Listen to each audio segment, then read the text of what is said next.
Welcome to Wrestling and Everything, Coast to Coast, with your hosts, Evan Ginzburg and Buddy Sotello Esquire, with special guest host, Mike Lano. Do you want to introduce our guest tonight? Sure. We have heel managers extraordinaire, Mr. Big and Chris Krayven. And before we do anything, Dr. Mike Lano wants to pay tribute to New Jack, who unfortunately passed the other day. And then we'll let our other guests speak on him as well. Dr. Mike. Yeah, thanks, Ev. We lost him Friday night. Jerome Young, who I'd known since around his WCW days. He was in WCW, USWA well before he became New Jack of the Gangstas with Mustafa Saeed and Smoky Mountain Wrestling, where they created history for Jim Cornette's fantastic old school. It was a real territory. It was just incredible, the stuff that he did there in terms of promos.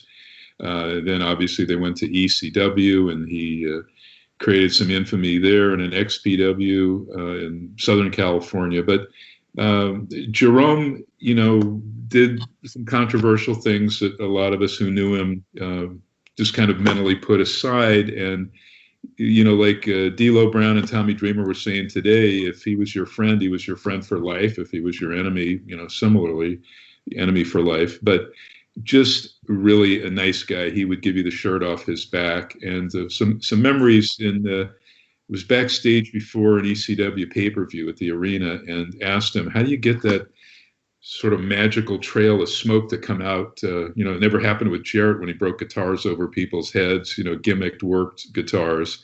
And he showed me the secret. He put baby powder, like a little bag of baby powder in there. And when he'd kabong the guy, you'd see this, and it would go up to the lights, the rafters, the smoke. And it was just a real visual thing. And when he was in XPW and his career was kind of winding down, this is in around 2003, 4, he asked me, he was actually he purposely moved to LA to try to get some acting work. And he would call me sort of relentlessly. I only had a few contacts for movies or TV, but I think he would have been perfect for movies. It didn't quite work out. I wish I had known and been able to help him more with that, because I just think that would have helped him get away from doing some of the crap he did on the indies. But really fantastic guy. There's a GoFundMe out there to try to help the family. Obviously, he didn't make a lot of money ever. He had a great book that's out. I interviewed him in December when he emailed me and called out of the blue. So I'll urge people to get out there and check that out. But there is a GoFundMe if you want to help, so you can have a proper funeral and stuff. Just one of those guys that was to the extreme, to the max, and but also a great guy, when he was a great guy. So I'll let you guys bring up some thoughts of Jerome Young, New Jack, who we lost on Friday. Mr. Big. So, I've been thinking about it since I saw the shocking news. I was reflecting on New Jack, and I never called him Jerome. I always called him Jack or New Jack. That was how I met him. Scared the crap out of me. I was in the kitchen in the Elks Lodge, which is where, the extension of the locker room downstairs in the original Elks Lodge on Queens Boulevard. And the first time I met him, I'd always seen him working, from afar. In other words, from where my seats were and where I was up on the stage and whatnot. But I never got to talk to him until I'm smoking some joints with Van Dam and Spike Dudley and a few of the other boys. And this big shadow appears behind me. And that's Mustafa leaning over my shoulder, and New Jack leaning over my other shoulder. What you doing here, boy? And I got to tell you something, I almost shit my pants because I thought he was serious. They were like, clean the house. You can't smoke in it.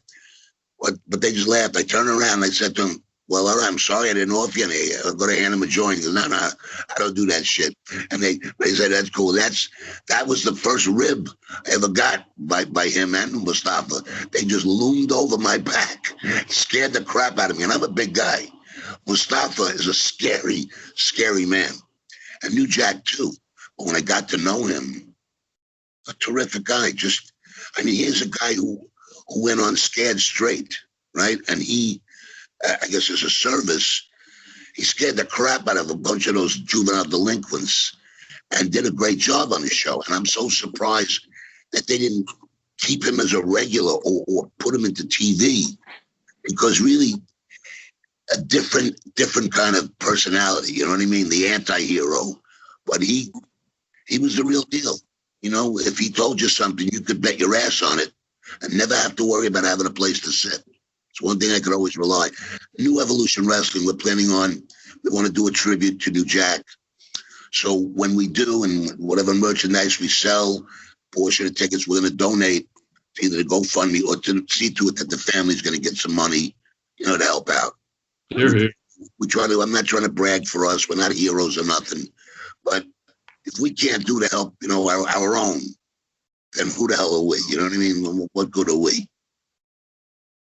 Right. That's the way I feel about it. New Jack was a terrific guy. I learned a lot from it. And it's a funny thing, I got a real regret. And let me air my regret publicly to thousands of people here. Years ago, I'm in the locker room with him, and I'm talking to Abby, you know, Abdullah the Butcher. We're sitting at the chairs. He's got his big cigar, and he's getting ready, and I'm getting ready. And we're just having a conversation. And New Jack walks over, and I just got my camera, you know, just got my 8mm Sony, you know, movie camera. And I'm filming backstage, you know, for myself privately. But it had a feature on it where you could take a single photograph. You know, you could just click and take like a screenshot, so to speak. So I did that for a few of the guys, and one of them happened to be just a conversation between Abby and New Jack, and they didn't know I took the picture. And then when he found out, he asked me, "Can I get a copy?" And I got to tell you, I couldn't figure out to this day how to get. Well, I can now, but it's too late. But I will be extrapolating that picture, that poignant picture of the two of them, and posting it at some point when I finally get somebody to help me with the electronic part of things. And I can help you with that. That's actually one of my specialties, John. We'll have to, Mr. Big, we'll have to talk about that at some point in time, because I'd certainly like to see that picture. I just got to get my camera out, play the film, and then somehow get it into either a disc or get it into my phone, and then I'll be able to share it with everybody. One way or another, I'll find it, because it's a nice picture, the two of them. And I got to tell you, my memories of New Jack, every time I met him, he was always funny, right on point. If he was giving somebody like a lesson, if he was telling somebody something, there was no bullshitting about it. He didn't hold he didn't hold back anything. He said what he had to say. You didn't like it? Screw you. You know what I mean? He's a guy who knew what he was doing. And he's the guy that made hardcore. When he came out with that freaking shopping cart, you knew shit was going to happen. And the music. What do you guys ever saw him? I see Chris smile. I'm telling you, I know the feeling everybody has when he would walk down the aisle with that fucking shopping cart. You knew shit was going down. You stayed back as far as you could from the ring. You didn't try to get up on the guardrails or be near that shit. You just stayed back and hoped that metal parts and plastic pieces and God knows what else wouldn't fly out your way. Love that shit. And I'm not a purveyor of hardcore like that with the light tubes and all that shit. But for him, that was New Jack's genre. It belongs to him forever. That's my opinion. Hardcore is New Jack, and New Jack is hardcore. There you go. Chris Krayven, what's your thoughts on New Jack? Back in the 90s, when ECW took off, I just happened to be in my early 20s at the time, and I was a student at the ECW House of Hardcore. Fortunately for me, I washed out because I never had to take one of those New Jack beatings. I was a fan at the shows many a time, and like Mr. Big said, when you heard that music, you backed up and you let New Jack go. The rabid energy in the crowd was something unmatched to this. I loved going to the ECW shows, and I wanted so bad to be a part of it, but it just didn't work out, and life works out in strange ways. Just to touch on what Paul Heyman had said on the end of Talking Smack last night, I don't know if you guys saw it, but Friday night, Paul Heyman basically said New Jack was gangsta 24/7. He was above extreme. He was gangsta. And he's one of the reasons why ECW was as extreme as it was. But if you knew him as a person, as everybody said, you knew somebody who was genuine. Just a quick story. I started managing like 2017. I just happened to fall into a spot, and then Mr. Big put me under his wing. And we worked the show in Brooklyn where they had a bunch of the ECW originals. And I happened to bring my son with me. And my son was very timid going over to New Jack because New Jack had that look like he was going to eat my son for breakfast. And as we approached his table, New Jack kind of cracked half a smile. And then my kid gave like a huge, big smile and knew it was okay. And New Jack kind of gave him like a pat on the shoulder and took a picture with him. So he put that character on, but he knew how to be a good person too and how to be like friendly to people. And from what everybody was saying, once you got to know him, and unfortunately I didn't get to spend much time with him and would have liked to have got to know the person better from what I've heard from everybody. It's just a shame. And like Buddy and I said at the beginning of the show, it's a shame because you didn't expect to hear it, but you're like surprised that a guy that lived that kind of lifestyle lived as long as he did too. Some of those matches were over the top, insane, but it's what brought the fans to the dance. And he put his all and he put his heart into everything that he did that I saw as a fan. And as a fan, I enjoyed New Jack, I enjoyed the Gangsters, and I thoroughly enjoyed ECW. It's a time in life that to this day is unmatched. And I just like to say that some of the old school fans refer to ECW or hardcore as garbage wrestling, and I disagree. I mean, the original Sheik stabbing somebody in the head with a pencil is not exactly Billy Robinson, and Abdullah the Butcher stabbing somebody with a fork is not exactly Carl Gotch. And what New Jack did was great. I mean, exactly. The Gangsters, the music would pop, and, you know, for 10 minutes they're clobbering each other, and then you could breathe again. It was so exciting. And I walked up to New Jack one night, and I said, I've seen the greatest tag teams in history, and I have. I mean, I've been going since '74. I saw the greatest of the greats, and I said, you guys are one of the most exciting tag teams I've ever seen. And he just was very humble and soft-spoken, and like he could see, like I was saying it from the heart. And I love the Gangsters, and I thought New Jack was great. And yes, he did some controversial stuff outside the ring, but a lot of great artists, you can separate the person from the artist. And with New Jack, yeah, you know, well, what that guy did in the ring was entertaining. If the old school fans don't get it, you know, I'm sorry. I'm sorry. In the world of professional wrestling, you have what's called the Road Warrior pop. That's how you measure how popular you are or if you're over with the fans. In ECW, it was a gangster pop as far as I'm concerned. And not too many people got close to the gangster pop. It was very hard to get close to that gangster pop. There was a lot of them that came close, and a lot of them did wonderful things with their career, especially in ECW. ECW was the land of misfit toys, and I, for one, enjoyed and loved every minute of it. Let me as a magazine photographer who covered him, he could actually go. You know, it was sort of like seeing the Sheik in the late 50s and him doing hammerlocks and stuff like that instead of what we would see from him later. But the series that I shot for the magazines in Smoky Mountain, it lasted quite a while.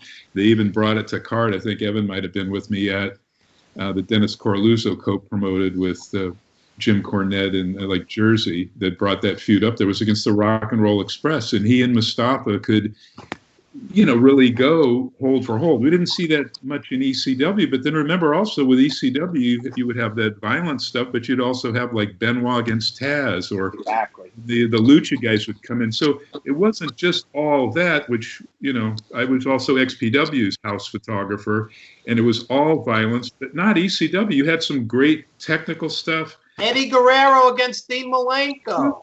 Rey Mysterio against Psychosis. But I wanted to also ask Father Krayven at the House of Hardcore, who was teaching then? Was it Taz and I think one of his relatives? And it was Taz, his cousin Mako, and Perry Saturn. Not Mikey Whipwreck wasn't there yet at that time? Mikey Whipwreck wasn't there at the time that I was there. It was Perry Saturn. Mako was my main teacher. Saturn and Taz in the ring with the advanced class at the time. And Mako was teaching me and another guy. And then he took us in the ring with Saturn and Taz. And let me tell you, Taz is no joke. Taz is no joke. It was very grueling. It was worse than boot camp. And I'm not too proud to say I washed out. I'm not too proud to say, I can tell you I washed out because I wasn't physically or mentally ready for what I was about to go through. And I was paying for them to put me through this battle. Oh, one thing before I forget about, when you get a call, when you're at the shows, we would call him Jack, but when he'd call, he'd just say, hey, Dr. Mike, it's Jerome. You'd hear kids in the background. So it's similar to Mustafa Saeed, who lives near me. He was in the Reno area. I think he finally moved to Vegas. He had like 5 kids. So you get a call from Mustafa Saeed, and you hear like 5 kids all screaming, wanting attention, needing their diapers changed and stuff. So these violent guys were total human beings. There's, and at times we would tell Newcheck, he sort of reminded us of Andy Kaufman, living that gimmick and hardly breaking character. But, he would take on like Kaufman. And we also lost another guy, too, total legend, who Evan will probably have lots to say about, and Lloyd Price, fantastic singer, rock and roll legend, did so many things there. Obviously, one of the big songs was Personality from the late 50s, early 60s. But he was great friends from about 61, 62 on with Muhammad Ali and also promoter Don King. And he helped promote the Rumble in the Jungle and actually professed the love of pro wrestling. So, Ev, let me throw to you on Lloyd Price. What a total I have a great memory of Lloyd Price. On our old show at WBAI-FM with Fred Giabold, Lloyd Price came to the studio. We were a 50,000-watt New York City radio station. And here's a guy who sold probably 100 million records, Lordy, Lordy, Miss Claudie, Personality. He had one #1 hit after another. This goes back to the 1950s, so a lot of people, this may be before their time. I believe he was 88 when he died. He was no kid. But the guy comes to the station, and I'm kind of marking out because I'm an R&B guy. The guy couldn't be any nicer, more humble, soft-spoken, gracious. Thank you so much. This guy's done thousands of interviews. This was no big deal for him. But to me, it was a big deal because I was a huge fan. And I saw him perform many times. And, even in his 60s and 70s, the guy was a great live performer. And an astute businessman. This is a guy who kept his money. This is a guy who went from performer to management. He knew what he was doing. He was sharp. So this wasn't like some sad luck story. The guy sold millions of records and he ended up with nothing. No, this guy ended up a boxing promoter and everything else in between. And Lloyd Price, man, what a great person. Great performer. And while we're on the topic of paying tribute, I would be remiss if we didn't mention our friend Havok from The Solution. Guys, please, Mr. Big, Chris Krayven, tell us about Havok. You know that the first place I got paid was USA Pro Wrestling, Frank Goodman. And that's where I got to meet Papa Don and Havok, and all the other guys, and I was always impressed because even though you didn't see them on Frank's main event most of the time, when they came out, there was action galore, there was good wrestling, and they were good guys, and they're good guys. I mean, I still work with Papa Don, even though I work on the opposite side of the ring, okay? But Havok, terrific wrestler, and then he was a good guy. He really just was a good guy. And I got along. As I said, when you work for USA Pro Wrestling, you get thrown in the locker room with 75 guys. Yeah. It's a huge locker room. Make friends with that kind of big, it's almost like you're in the audience, trying to make friends with every audience member, every fan. But in the locker room, we were all tight. So we all knew what we were going to do that night. And we all had the courtesy to not, nobody stepped on anybody else's finish. But Havok was a good wrestler. And I guess the solution would have lasted forever and probably made it into, one of the companies had they stayed together. But it was time for a change. At some point, they had to change things around a little bit. Guys wanted to work singles. Guys wanted to work tags with other guys. But I'll never forget those days. Those are my growing up days. I was an adult, but those were still my growing up days. And to remember Havok and all the guys that are gone, Balls, Axel, Chris. I mean, don't get me started. I'll start fucking crying on TV. But a lot of my friends are gone. Mike Lano knew all these guys too. Yeah. Public Enemy, both those guys. So many wonderful guys from. Great talent. Yeah. Now New Jack, fucking New Jack. I thought he was gonna live forever. I swear, I really did. And by the way, it's a heart attack. I don't know if it was in his sleep at only age 58, but a lot of us thought, oh boy, when he goes, it might be something bad. So I'm just praying he didn't suffer. You said a wonderful guy. Now, you guys have all seen the Dark Side of the Ring episode about New Jack, right? I assume you guys have. Take photos for it. Yeah, well, I know that. So one thing I wanted to sort of bring up while you guys were here is his feud with Vic Grimes and how that, unfortunately probably leaves a hatchet that will never get buried between those two guys. And I am the one guy here who's actually never met New Jack and never saw him wrestle in person or anything like that. But I did meet and know Vic Grimes pretty well. His real name is TJ, and he's from your neck of the woods, like wine country. But no, he screwed over. He and I know TJ well. He pussied out at the finish of what was supposed to be happening in ECW.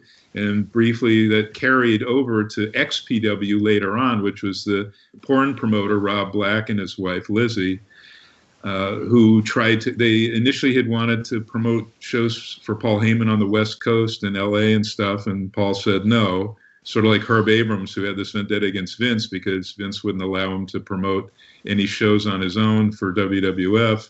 So he thought he would take on and destroy WWF. So in this case, Rob Black had a total copy of XPW, except almost all violent matches with Supreme and Messiah and a lot of ECW guys. He brought in nearly everyone.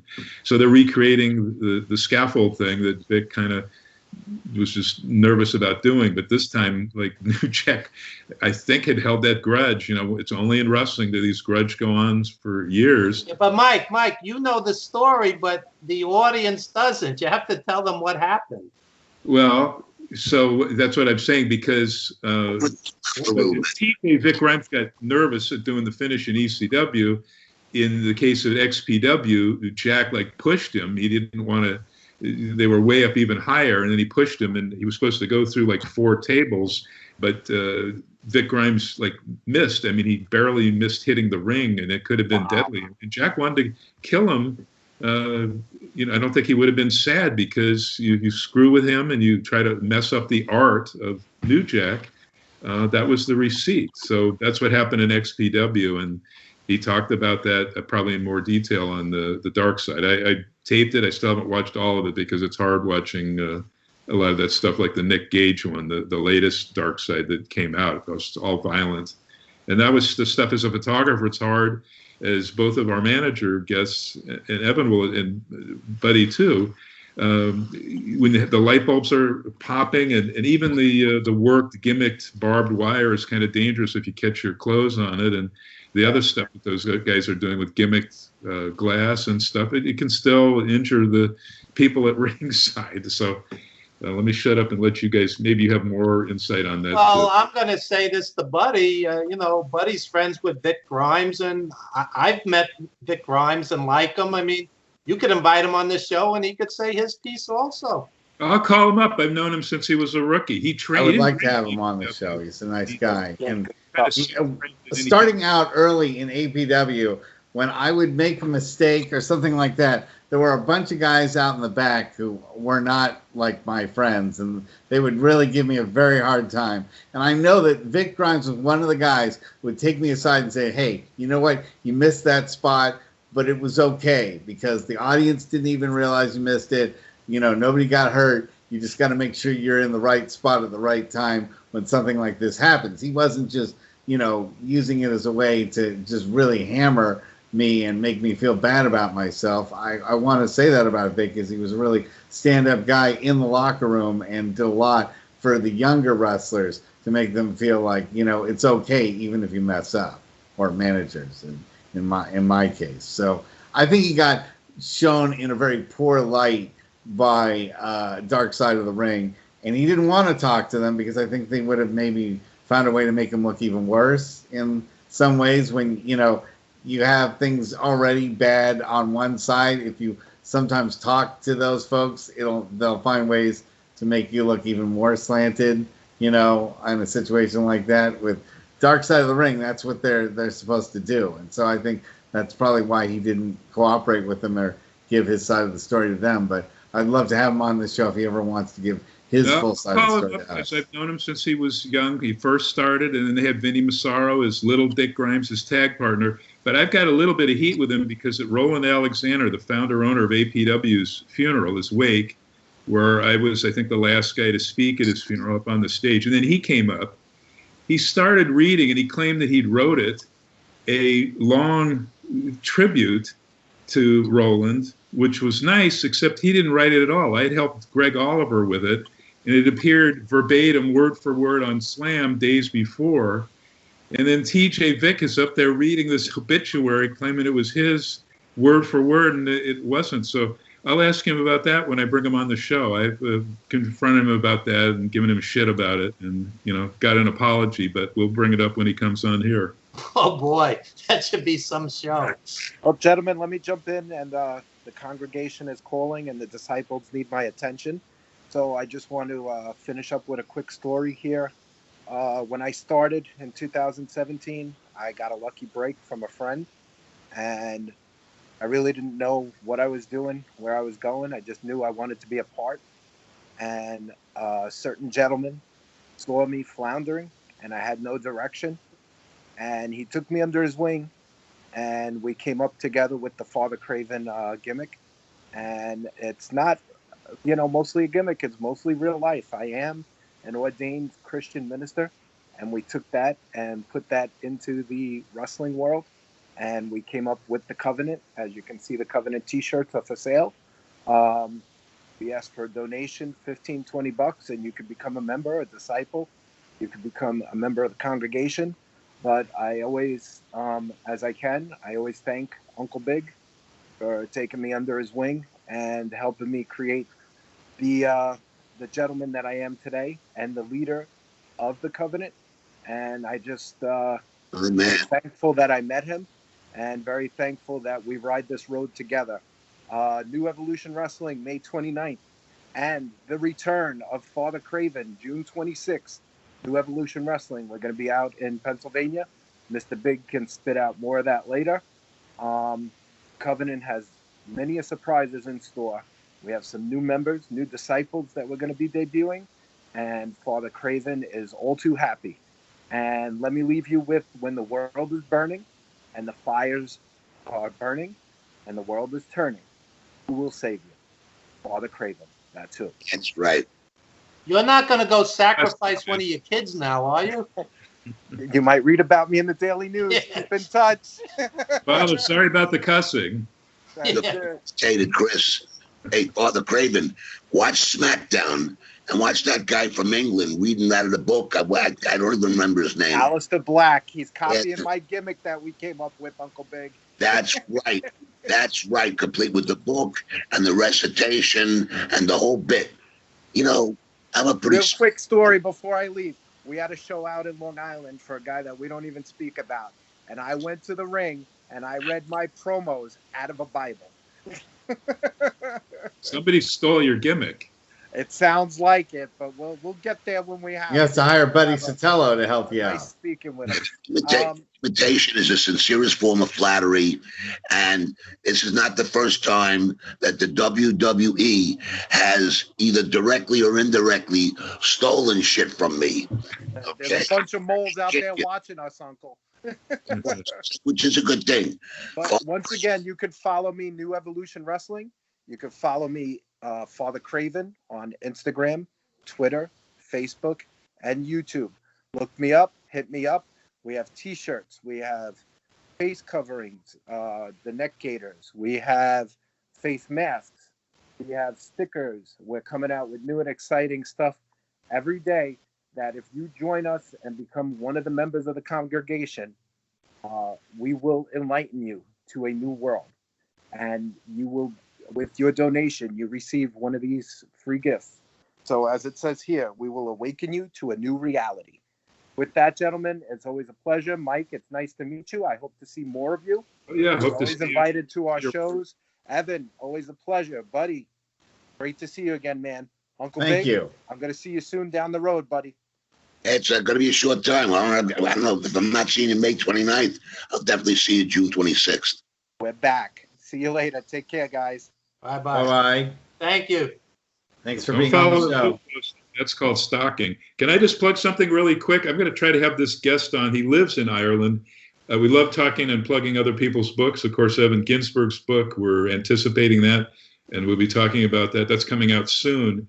This latest one is my book of the week, Falls, Brawls, and Town Halls, The History of Pro Wrestling in Northern Ireland. Oh. The author is Nick Campbell, and this is, I mean, he's got on the cover of Dave Fit Finley, and a bunch of my shots of Wild Angus Campbell wrestling in the U.S. against Billy Graham and Harley Race and folks like that. So we'll have him on very shortly. But, you know, a lot of people don't talk about Northern Ireland wrestling, which is separate from the two promotions, the two fancy ones in the U.K. We just had someone from Australia on, so let's keep covering the continents if we can. Bring them on, Mike. Yeah. As we say, coast to coast. I'll tell you a funny story. I was in England, and they had WWF at the time. This is about 25 years ago. Imitators. They had a guy imitating The Rock, imitating The Undertaker. So the Rock. Remember that? The fake Road Warriors. Yeah. So The Rock's cutting a promo with a British accent. It was wild. It was wild. But it was in like these old halls down by these seaside resorts, and the prelims were like these old school British wrestlers. So it really had atmosphere. I actually enjoyed it. And the little kids, like the 3-year-olds and the 4-year-olds, they really thought that's The Rock, that's The Undertaker. So it was fun. It was actually fun. Yeah. Did you recognize the undercard names? Was it anybody big like Jackie Paulo Jr.? You know, I'm not that well versed on the British guys. It wasn't any legends, but you could see these were like old school guys that had been around, and they were legit. I mean, these guys could wrestle, and, you know, they were. I'll ask my cousin. My cousin's from England, and he might know better than me, but it was a lot of fun. We went to 2 or 3 of those, and I don't think they do it anymore. I think WWE caught on and put a stop to it. On that. But Yeah. there were guys. They can hire lawyers to stop all that stuff. I mean, besides Bert Asaridi and Billy Robinson, the hooking shooting gods, Lord Al Hayes was known as Judo Al Hayes in the late 60s, early 70s, before his first territory in Amarillo for the Funks.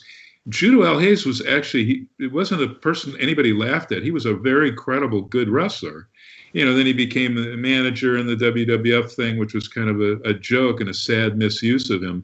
But in the UK, he was really up there. And then when he came to the US, he's feuding with Terry Funk and Dory Sr. and Jr. in Amarillo. And the people still talk about those matches, 4 and 5 stars. The funniest promo I ever saw was Lord Al Hayes. He was in Florida, and he's cutting a promo on Mike Graham, and he says, "Tell your daddy to put a kissy on your boo-boo." It was the funniest thing I've ever seen in a promo. He's Martin Slaughter, both as a heel and as a face, the two of them, they were friends to the end. And when Al Hayes was in a wheelchair, I'd see him at different reunions, Cauliflower Alley, etc. And Sarge, Bob Remus, would be pushing his former manager from 20, 25 years ago, and Al Hayes, and it was touching to see those guys had stayed best of friends. I think that the WWE or WWF denigrated his career, his announcing days. Not that they said anything to make him, look bad or whatever, but the fact that they didn't remind the fans, or at least let those young fans who had never seen Lord Alfred Hayes wrestle. That's the thing. You see a guy wrestle, and now you see him as a commentator. It's different. You know what I'm saying? He did a lot of stupid shit. They just took away from his expertise. The fact that he was calling the matches, they made him almost seem like buffoonish. You know what I mean? Like the clown part of the duo. And I never liked that, because Alfred Hayes was a consummate wrestler. You put him in a ring against anybody, when he was in his prime and they're in their prime, he holds his own legit. And they just never did right by him in that respect. You know what I mean? With his interviews were lackluster. They never brought in his history. You know what I mean? Guys like Bruno, when Bruno was announcing, always history came in. When Jesse Ventura was announced, again, they brought his history in. Bobby Heenan, certainly, you know what I mean? But he was one guy. He was like the redheaded stepchild in a way. You know what I mean? They just let him do his announcing. He paid him, but they could have given him a lot more accolades and made him a lot, I don't know, even a lot more popular in his announcing days. Or at least say that this guy was a credible wrestler. To go by, they never saw him wrestle, right? Yeah, I never saw him wrestle. I mean, other than, anecdotally. So he wrestled at the Cow Palace the last 3 Shire shows when Roy Shire couldn't even bring in the Portland Don Owen guys anymore, who were providing him his TV. Roy Shire had lost his ability to have his wrestling in the studio in Sacramento, California, from about 79 to 82, and he closed shop. The last 3 shows he did, including his very last Battle Royal, January of 82, was with Eddie Graham guys. And, Al Hayes came in. He worked a tag match with Dory Jr. and Mike Grams. So he was a heel teaming with Dory Jr. How in the world do you remember that right off the top of your head? Because I shot at ringside, and I was working. That doesn't matter. I do a lot of things that I'm at presently. Do I remember every single match at every single APW show that I ever worked? Absolutely not. Now, part of it was the actress from Taxi, Mary Lou Henner, with the photographic memory. I'm kind of that way with wrestling. Not all of it, but like I remember December 10th, 1973. I think at Madison Square Garden was when Bruno took the title back from Stasiak, stuff like that. I remember. I'll tell you, Mike, what I've noticed as I've gotten older is I remember the great matches. I remember the terrible, disappointing matches. The rest are all a blur. Yeah, like those 6-man tag teams, they were all a blur because they were kind of meaningless, and the prelims kind of become a blur because I saw Johnny Rodz wrestle SD Jones 1,037 times, so it kind of like becomes this mishmash. Perfect segue, though, that it is Johnny Rod's 83rd birthday today. Well, does he still teach at Gleason's gym? Maybe Mr. Big Nose. Does he still teach classes? Yes, he's still, listen to me. Johnny Rodz is going nowhere in a bad way. When I say going nowhere, I mean he's staying on his planet. My man Johnny is immortal. He still teaches guys. He's still my professor. Him and Homicide and Pete Sanchez. These are my professors. Oh, Pete Sanchez, what a name there. I tell you, when I see pictures of him, posters and whatever that Evan posts, I share on Johnny's pages. Remind him that he's still loved, by everybody. And I got to tell you something. He's smart as a whip. No matter what, you might think. This guy is smart as a whip.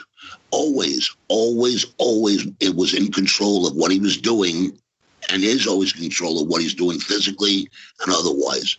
Great psychology, great physicality. The guy is and was brilliant. So you know, sorry about all that praise, but I got to tell you, I love the guy. I just talked to him the other day, you know, and I told him I'm going to wish a nice happy birthday. I love the guy. And I think I want to bring him into the big event next time. Let them sign some autographs for people. Let people get to know who he is. But I saw Johnny Rodz wrestle Billy Robinson at the Garden. It was like a clinic. I saw Johnny Rodz wrestle Fujinami for the junior heavyweight belt. It was tremendous. I saw Rodz wrestle Black Gordman twice. Unbelievable. Rodz was as consistently good as anybody. He never had a bad match. Every match was good, very good, or great, no matter who he wrestled. Evan, remember that period in the 70s when Vince would bring in, he would do favors for his friends like Vern Gagne, Eddie Graham, as you mentioned, of course, Mike LaBelle, his partner. That's how Black Gordman, Great Goliath, Tolis came in for the match with Bruno in 74. But Johnny was always paired because Vince Sr. could tell matches with most all those guys. And one thing, Mr. Big, I've told this to Evan before, was when Johnny came into our territory. You know, he'd been the lead jobber for Vince's TV, Vince Sr. When he comes into LA in 76 and he's managed by Piper and he's doing a Sheik gimmick, he picked his name of his ring name of Java Rook, and he told in the back when he debuted, he goes, I did that because I didn't want to change the initials on my tights or my boots. So he didn't have to pay to create new stuff. He just took Johnny Rodz, transformed it to Java Rook. So will you please tell him hi? And, you know, Ev, I would love to get Johnny on the show. Maybe Mr. Big could bring him as his guest and bring him to the show. Why don't you guys both come on? He would be great. Love to have him on the show. Love to do your show. And I got to tell you something. I know, Johnny never said it, but I know that Java Rook was his favorite gimmick. He did the medicos, you know, he did stuff down in Mexico and in Puerto Rico. And main eventer in L.A. He was a main eventer in L.A. doing it and managed by Roddy Piper, who did the talking. And it was great. And let me tell you, Johnny had no problem talking. He's got no problem. But him and Roddy Piper, oh, my God, put them guys on the WWE card today. Put them on SmackDown today. Just pull them from the past. You know, Sherman and his Wayback Machine. Bring him to the future, to now, and put him in there. This guy's a headliners any night of the week. Hey, Mr. Big, and the first guy he wrestled with when he came in, because we just had gotten Chavo Jr. and his dad, Gory, but Johnny Rodz debuted as Java Rook against Gory Guerrero, and the match went off the charts. It was a 15-minute Broadway. And you saw Johnny had the boots, the working boots on he always had. Please bring him on the show. Absolutely. We'd be welcome to get him in touch with you, and you guys will make the arrangements to get him on the show. But I'll get a hold of him. Don't worry about it. He likes to talk to people. Well, and he's quite the legend, but, you know, today's kids, you know, if you wanted to use the vernacular, most of the younger generation just has no idea who Johnny Rodz is. He's not featured in any kind of WWE, He's in the Hall of Fame.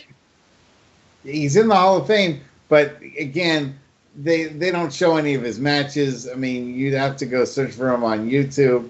You know, it's the kind of thing that isn't at the forefront of what, you know, the WWE doesn't do much to build the foundation of wrestling today by referencing anything that happened in the past. They pretty much like live for the now right now, and I don't think that helps their product. I think they would do better if they were to, you know, somewhat, you know, live up some of the legends of the past and some of the foundations of the past, not just when there's a Hall of Fame announcement or something like that. When they do their list, like top 50, and they'll say like top 50 WWE heels, and they have Kowalski like number 49, I just cringe. I cringe. So that. The stupid Hall of Fame now, which is, there's still no physical Hall of Fame. So if you watch the Sunday night thing after the 2-hour biography on A&E, the collectibles thing that I'm also providing photos for, and it's good. It's a fun show, but it's only focusing on guys from about 96 on, you know, Lawler being the exception. And that's what they do with their Hall of Fame. So they're hoarding all of this stuff. They're not there's no plans yet at all, as far as we know, for the Physical Hall of Fame. We've all nagged them for years. But the people they honor at this Hall of Fame, I mean, the Bellas and all of this stuff, and not someone like Pete Sanchez or Manny Soto, who was another huge guy, Mr. Big Nose. I mean, that's a crime. Get these people in front. I mean, look how many people, quality people, Johnny Rodz trained and still is influencing today. We honored him in '94 at Cauliflower Alley in Jersey or New York, and some of the guys he trained, like Dreamer, and he helped train Taz and the Public Enemy. They all got up there and really put this guy over to the sky the way they should. And I wish it was done today too. Yvonne Dudley puts him over like crazy. You know, the guy was great. The guy was great in his time. And if you sit down and talk to him for any length of time, you're gonna get an education, a real education. That's what I appreciate. And by the way, buddy, there's plenty of footage of Johnny Rodz wrestling on YouTube. Put in Java Rook, and you'll probably see 10 matches. Put in Johnny Rodz match, you'll see a long list of them. There's enough for the youth of today to see what an expert this guy is. Yeah, WWE house shows are on Peacock, formerly the network. All those old house shows are on there. I mean, there's tons of his matches. Yeah. There's no lack of Johnny Rodz material to get an education from. And I advise anybody that's listening to this or watching this show, if you're a professional wrestler and you're in the independents, watch footage of Johnny Rodz and learn something. No, you don't want to spend the money to go to a school? All right. At least watch the footage and watch what an expert does in the ring, on the fly, not called in the locker room, strictly out there in front of everybody, doing it like naturally. Going back to New Jack, unnatural. When he walked out, you knew bad shit was going to happen. And everybody was afraid of him. Frank Goodman, who employed him, was genuinely afraid of him.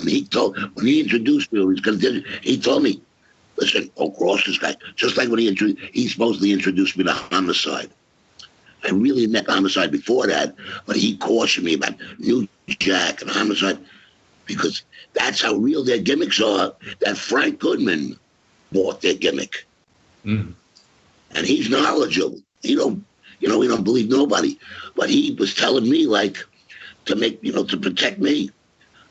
Homicide turned out to be my trainer and my good friend. I love the guy, my jefe over the years. And New Jack just was a friend, you know?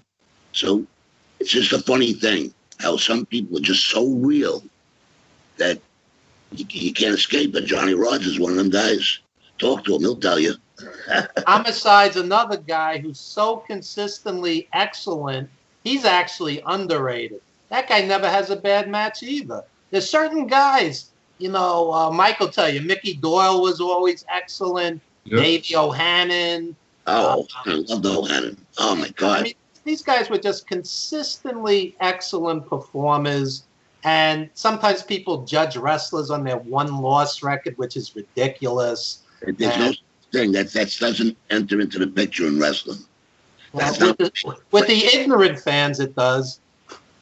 We got to look at the enhancement talent, though. Like his Sylvana Souza, who we lost a few months back, he was always outstanding. And Lee Wong, Ben Ortiz, sort of Gypsy Joe. I don't know if he was the original, the Vince Senior Gypsy Joe enhancement talent that was.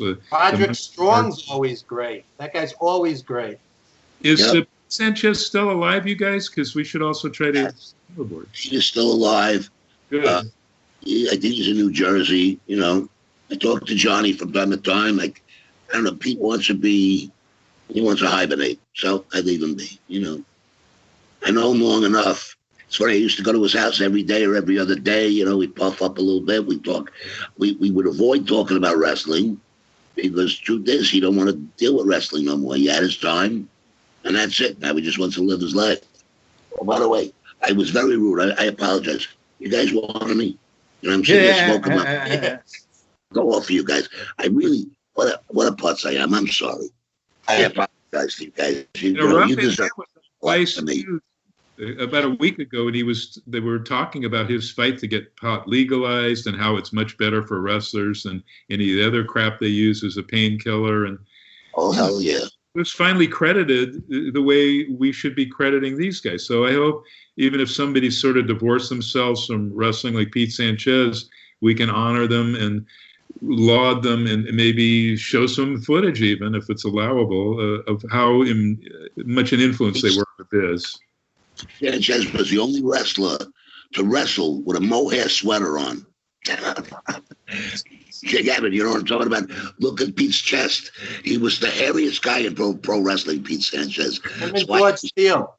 And we had Pompero Firpo's daughter on the other day. I used to tell him, you look like you're wearing a mohair sweater. Why don't you take that thing off when you get a ring on? He'd go, get out of here, you.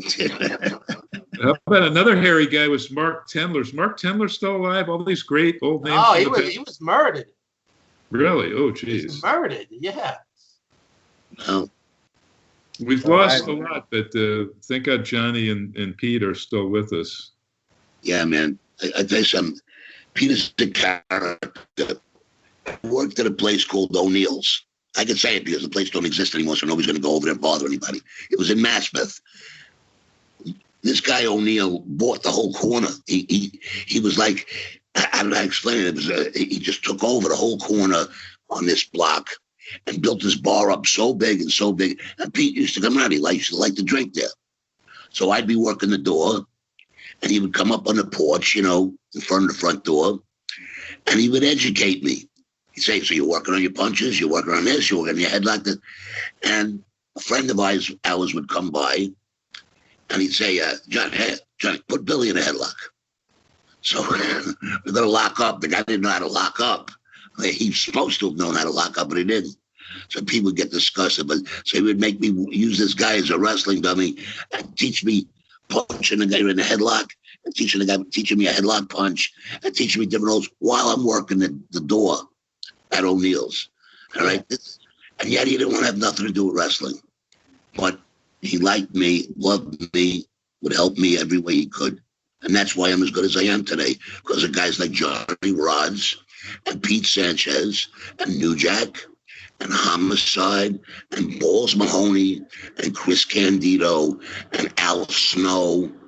These guys were my teachers. You know, Al Snow later on when I was working taught me a few lessons, a few over-the-top rope lessons. You know, taught me the meaning of certain words. But then the guys today, they're great athletes. They really are. They're great athletes. But I think that they need to go to learn how to be real. That's all. They just have to learn how to be real. I watch TV, a little SmackDown because it's on free TV. I don't have to go through any rigmarole to see it. And I could critique their product, but that's their product. They're selling it no matter what I say, no matter what us four say. They're selling their product the way it is. And they ain't changing because we have an opinion. But New Evolution Wrestling is the plug now, the company for which I co-book and I help to create with Robert, you know, create these scenarios. Robert Saint, good guy. Terrific guy, smart too. And I could rely on him and I could trust him. So now finally you got a combination of guys, Mr. Big and Robert Saint, who are putting out a consistently good product. We don't have to be the best in the business. We just have to be the best at what we do. And May 29th in Broadheadsville, Pennsylvania, at the Battlefield, which is Alpha and Seeker's place, you know. I don't know if you know that. But we're working with the whole Samoan dynasty. And we're working at their building on May 29th. And then we're doing another show June 26th. And then we've got another one planned for August, another one planned for September and October. July, if I can do what I want to do, we may bring the Battlefield to Queens because I got an eye on a couple of locations. So if anybody's got any locations out there in this audience where you'd like to, or a venue that you'd like to see a wrestling show, contact me via Facebook Messenger and we'll make a deal because we're not screwing around. New Evolution Wrestling is the company that puts their money where its mouth is. And if we're putting on show after show, it means we're not taking money out of our pocket and throwing it away. This ain't Mark City. You know what I mean? I'm not, my name ain't Marky Mark and taking my cash out and just throwing it out. We're making money from the wrestling and putting it back into the next show and the next show, next show. Merchandise sales, when we have stuff that's for autism and for cancer awareness, we donate. We send money. We don't have to tell you where and what. We take care of it.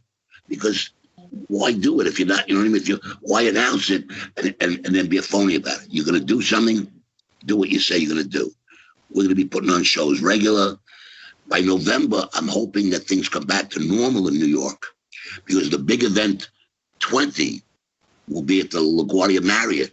And we're going to be bringing in, I should say, some really cool stars, some beautiful women, some great men wrestlers. I've been talking to Johnny Rodz. I'm not going to give you any other secrets, but from the days of Johnny Valentine and Angelo Poffo and, those days, we want to bring in a couple of guys that worked in those days, the big boys. We want to bring in stars of the past, stars of the present, and some of them will be stars of the future. So I'm not bragging. I'm telling you legit. We have a bona fide. Everyone is trained on our show. Every single one, from the guy who puts the ring together, to the guy who drives the truck, to the guy who refs. I want to see 87 ticket sellers. I want to see 8 hours of wrestling. Yeah, give you a couple of snacks. Yeah. Not without, already, Evan. Not with our company. Yes, we have some guys who they move tickets because their family wants to come see the show. So I was going to get tickets. They're not going to come up to the door. But our wrestlers are not the what you would deem ticket sellers, where maybe they had training, maybe not. No. I got to see full-length videos of these guys' matches. And I've been turning guys down. I have to turn down. You don't know how many people I turn down every single day. I do it in a nice way. But now the only guys I'm talking to are guys who are 6'5" and taller. Because I got the best of everybody else. So now I want the monsters. And the women have to be trained, have to be good.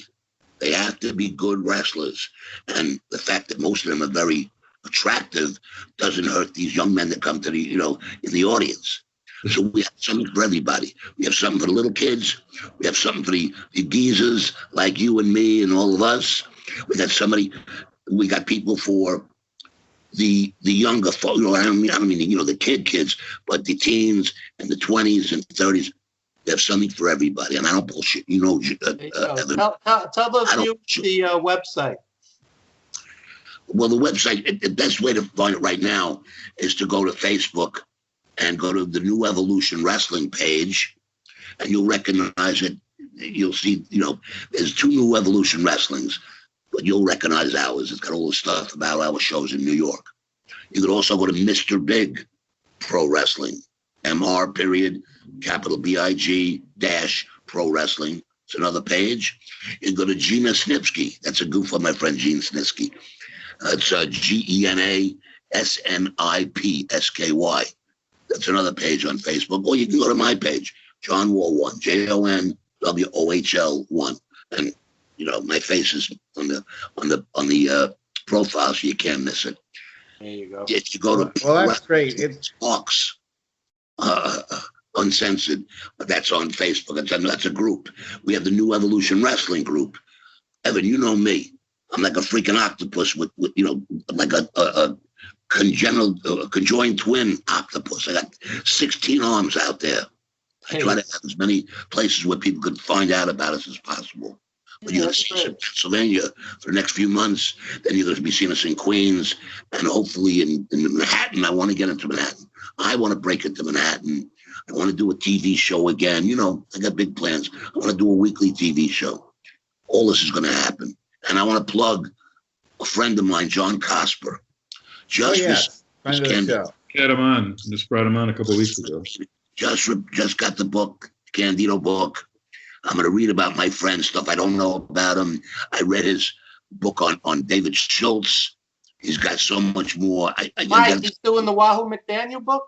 You're right. Yeah. Right. I'm supplying photos for that, like the Candido. I gotta send him something for that also.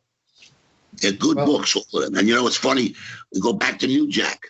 David Schultz, like my cousin Sean, is a legit bona fide bounty hunter. So is New Jack. So is Dr. Mike, but he's not drilling teeth. He's a bounty hunter. Yes.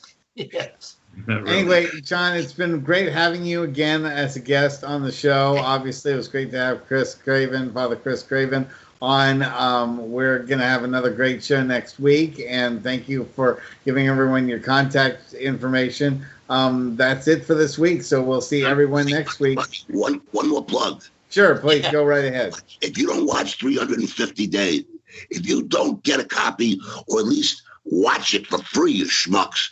That's right. Free, you schmucks. If you don't, you're what I call a putz. That's right. That's a great promo.